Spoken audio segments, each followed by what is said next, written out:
We begin with that breaking news, the U.S. attack on 3 nuclear sites in Iran. The American military now directly participating in Israel's conflict aimed at squashing Iran's nuclear capabilities. I'm Sophie Flay. And I'm Jory Rand. Thank you for joining us on yet another very consequential Saturday night. We want to show you what's happening right now. This is video just in from the West Bank where you can see a new barrage of Iranian missiles is headed towards Israel. Israel's Iron Dome defense system working to intercept them as people take shelter in Tel Aviv and across the country. Tehran also promising to retaliate against the U.S. as we see a buildup of American military in the Middle East.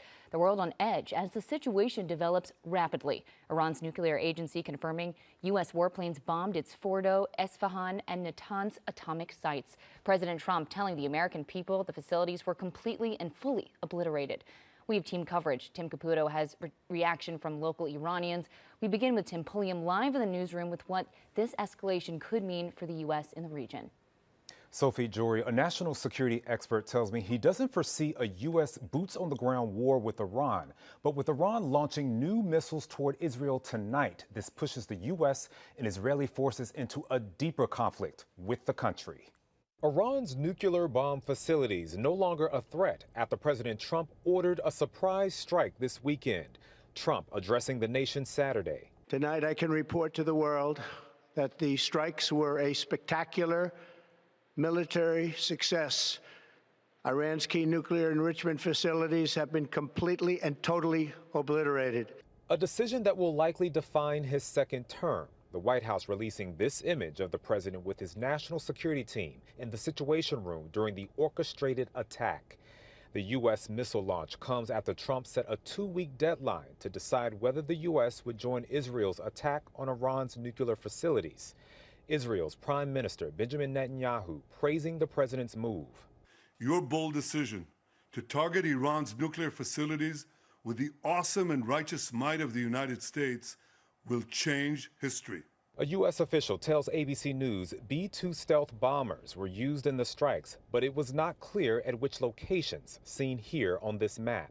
This is pretty significant. National security analyst Hal Kempfer doubts the strikes will lead to U.S. military boots on the ground because of Iran's sprawling terrain.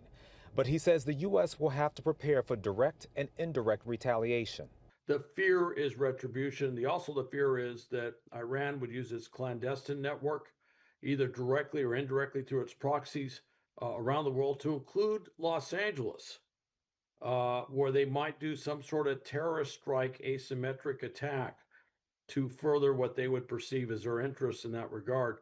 This is part of the operational risk of dealing with Iran in any level. Sources tell ABC News House Speaker Mike Johnson was briefed ahead of the attack, but apparently some top Democrats were not.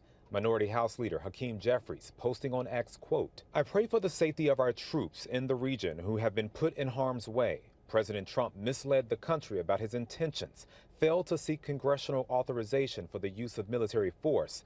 Donald Trump shoulders complete and total responsibility for any adverse consequences."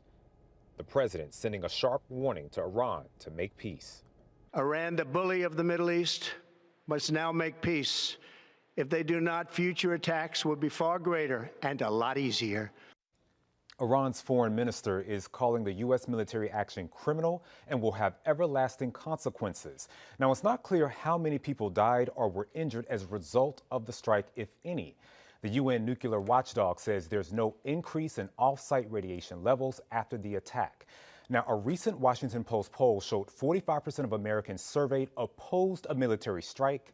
Defense Secretary Pete Hegseth will share more details about the operation in a press conference tomorrow morning. Tim Pulliam, ABC 7 Eyewitness News. Tim, thank you.